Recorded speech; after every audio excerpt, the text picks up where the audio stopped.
कि पुतिन ने इंडिकेशन दे दी है कि रशिया टैक्टिकल न्यूक्लियर वेपन्स पे काम करना स्टार्ट कर देगा और बहुत ही जल्द रशिया की जो न्यूक्लियर डॉक्ट्रिन है इसमें आपको बदलाव देखने को मिलेगा। ये बात अब ऑफिशियल हो चुकी है। ये मैं कहूंगा इस वक्त का सबसे बड़ा जियोपॉलिटिकल अपडेट है कि यूक्रेन वॉर की वजह से और जिस तरीके से रशिया को अब टारगेट किया जा रहा है, मॉस्को सेंट पीटर्सबर्ग पे ड्रोन्स बरसाए जा रहे हैं। रशिया ने ओपनली कह दिया है कि कुछ ही देर में, कुछ ही मोस्ट प्रॉब्ली कुछ ही हफ्तों में या कुछ ही दिनों में ये लोग अपनी न्यूक्लियर डॉक्ट्रिन में बड़ा बदलाव लाने वाले हैं। इसका मतलब सिंपली ये है, सिंपल वर्ड्स में इसका मतलब ये है कि रशिया अपने न्यूक्लियर वेपन्स कब यूज करेगा, इन कंडीशंस पर रशिया बड़े बदलाव लाने वाला है और ऑब्वियसली ये कंडीशंस और ज्यादा लूज कर दी जाएंगी और ज्यादा ऑप्शंस व्लादिमीर पुतिन के सामने आ जाएंगे कि इस सिचुएशन में भी आप यूज कर सकते हैं न्यूक्लियर वेपन। सामने वाले कंट्री के पास न्यूक्लियर वेपन नहीं है, तब भी काफी हद तक रशिया की धरती अगर वो कब्जा रहा है, न्यूक्लियर वेपन यूज हो सकते हैं। बेसिकली व्लादिमीर पुतिन लीगली, बिल्कुल मैं यहां पर कहूंगा लीगल पॉइंट ऑफ व्यू से तैयारी कर रहे हैं एक न्यूक्लियर वेपन यूज करने की। और मैं आपको फिर कहूंगा, देखिए रशिया के पास खोने को बहुत कुछ है। रशिया कभी भी सडनली एक न्यूक्लियर वेपन यूज नहीं करेगा। अगर मान लो रशिया ने अचानक से एक न्यूक्लियर वेपन ड्रॉप कर दिया यूक्रेन पे या किसी और कंट्री पे, याद रखिएगा पीएम मोदी भी उसकी निंदा करेंगे, इंडिया भी बढ़ चढ़ के निंदा करेगा कि न्यूक्लियर वेपन्स का यूज नहीं करना चाहिए था। तो इसलिए रशिया जानता है कि प्रोसेस बहुत ज्यादा लीगली साउंड होना चाहिए।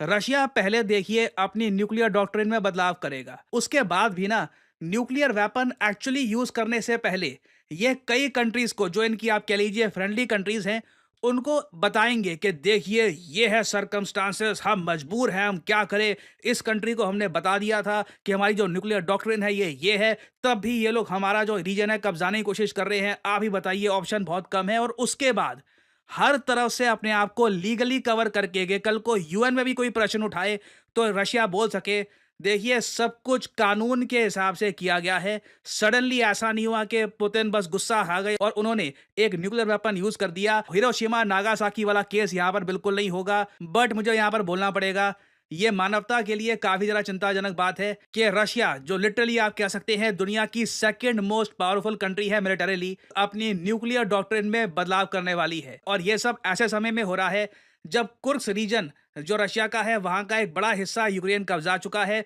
रशिया डीपली इन्वॉल्व है यूक्रेन रशिया वॉर में। और आप देखोगे पूरा इंटरनेशनल मीडिया इन डिटेल इस न्यूज को कवर कर रहा है। नाउ रशिया की न्यूक्लियर डॉक्ट्रिन अभी क्या है, रशिया क्या कहता है, जिस तरीके से हम लोग कहते हैं इंडिया में हमारी न्यूक्लियर डॉक्ट्रिन का जो मेन फंडामेंटल बेस है वो क्या है, नो फर्स्ट यूज। हम कभी भी पहले न्यूक्लियर वेपन को यूज नहीं करेंगे, ये हमारा बेस है न्यूक्लियर डॉक्ट्रिन का।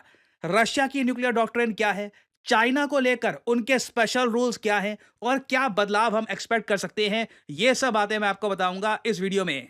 ना अगर हम बात करें नो फर्स्ट यूज की, तो कहा जाता है कि दुनिया में सिर्फ दो देश हैं जिनके पास एक नो फर्स्ट यूज पॉलिसी है, मतलब कि पहले न्यूक्लियर वेपन ये कंट्रीज इस्तेमाल नहीं करने वाले।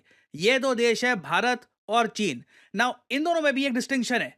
आप अगर जेन्युइनली पॉलिसी को देखो देखो इन दी एंड ग्राउंड पे कौन क्या करता है, कब कौन क्या एक्शन लेता है, वो अलग बात है। अगर हम बात करें कि लॉ की, कि दोनों कंट्रीज अपनी पॉलिसी के हिसाब से दुनिया को क्या बताते हैं, तो चाइना दुनिया का एक्चुअली अकेला कंट्री है जो कहता है चाहे हम पे केमिकल अटैक हो जाए, चाहे हम पे बायोलॉजिकल अटैक हो जाए, हम पहले न्यूक्लियर अटैक नहीं करेंगे। जब तक चाइना पे कोई देश न्यूक्लियर अटैक नहीं करता, चाइना न्यूक्लियर वेपन से जवाब नहीं देगा, ये इनकी पॉलिसी है। इंडिया की पॉलिसी थोड़ी सी इसमें आप कह लीजिए एक बदलाव ये है कि अगर हम पे केमिकल या बायोलॉजिकल अटैक हो जाता है, उस केस में हम न्यूक्लियर वेपन्स यूज कर सकते हैं। बाकी आप अगर देखें तो इंडिया की भी काफी हद तक नो फर्स्ट यूज पॉलिसी है। और एक इंटरेस्टिंग बात देखिए, Russia, UK, North Korea, US, इन सब की फर्स्ट यूज पॉलिसी है कि एक बार को अगर कॉन्फ्लिक्ट में इनको दिखा कि नीड है न्यूक्लियर वेपन्स यूज करने की, तो ये न्यूक्लियर वेपन्स यूज कर देंगे। यूएसए ने ये करके भी दिखाया था वर्ल्ड वॉर 2 में, जापान पे 2 एटॉमिक बॉम्ब्स गिराकर। इजराइल का आप अगर पूछे तो इजराइल एक अलग ही कंट्री है।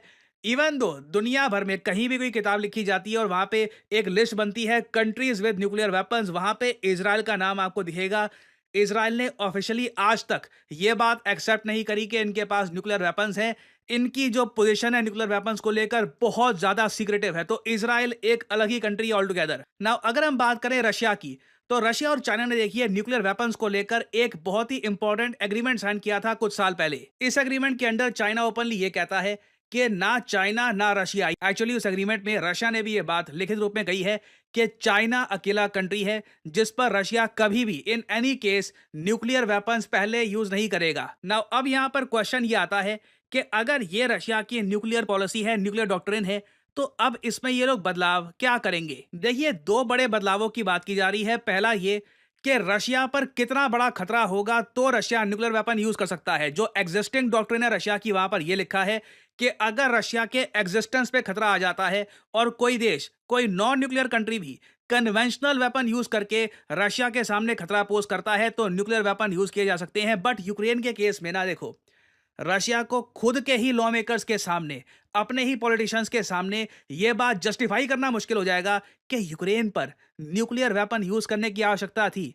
एक ऐसा देश जिस पर स्पेशल ऑपरेशन या वॉर जो भी आप कह लीजिए आपने शुरू करी, वो कंट्री वापस लड़ा और फिर इन दी एंड आपको न्यूक्लियर वेपन यूज करने पड़े, ये जस्टिफाई करना मुश्किल हो जाएगा। तो अगर रशिया यहां पर अपनी न्यूक्लियर डॉक्ट्रिन में यह बदलाव लाता है कि रशिया की धरती का 1 इंच भी अगर कब्जाया जाता है, उस केस में रशिया बिल्कुल अपने न्यूक्लियर वेपन यूज कर सकता है। तो सिंस यूक्रेन आज के समय जो कुर्स्क रीजन में रशिया का एरिया कब्जा रहा है, उस केस में बिल्कुल रशिया न्यूक्लियर वेपन्स यूज कर सकता है लीगली बाय लॉ। दूसरी बात यहां पर की जा रही है टैक्टिकल न्यूक्लियर वेपन्स के बारे में। जो न्यूक्लियर वेपन कल को मान लो रशिया यूज करेगा भी, बताया जा रहा है बहुत ज्यादा छोटे स्केल का होगा। और अगर आप ये टैक्टिकल न्यूक्लियर वेपन्स का मैग्नीट्यूड समझना चाहते हैं तो आपको याद होगा कुछ ही महीने पहले रशिया और रशिया का जो मित्र मुल्क है बेलारूस, दोनों कंट्रीज ने टैक्टिकल न्यूक्लियर वेपन्स की एक एक्सरसाइज भी करी थी। नाउ टैक्टिकल न्यूक्लियर वेपन में होता क्या है? वर्ल्ड वॉर टू के अंत में जो रशिया ने हिरोशिमा में न्यूक्लियर बॉम्ब, एटॉमिक बॉम्ब जो गिराया था, उसकी जो इंटेंसिटी थी, उसकी जो पावर थी, वो 15 किलोटन थी। नाउ कंपैरिजन में जो टैक्टिकल न्यूक्लियर वेपन्स रशिया तैयार कर रहा है, ये 1 किलोटन के हैं और एक आप कह लीजिए बहुत ही सिंपल लैंग्वेज में ज़्यादा क्लीन है। ये डर्टी बॉम्ब नहीं है। बहुत लंबे समय तक इसका इम्पैक्ट एनवायरनमेंट पे या आसपास के एरिया में बहुत ज़्यादा आप कह लीजिए खराब नहीं होगा।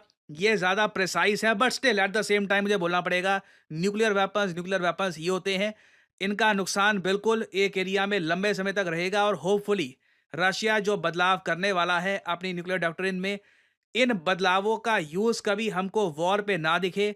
रशिया सिर्फ ये यूएस को डराने के लिए ही कर रहा हो, होपफुली यही हो। क्योंकि अगर जेन्युइनली रशिया इस डॉक्ट्रिन पे काम करना स्टार्ट कर देता है तो रशिया यूक्रेन वॉर बहुत ही अगली हो सकती है। और फाइनली आपसे यहाँ पे मैं एक सवाल पूछूंगा। देखिए, समर ओलंपिक्स में चाहे 0 गोल्ड आए, नो प्रॉब्लम। भारत का जो पैरालंपिक कंटिजेंट है, ये बहुत अच्छा नाम कमा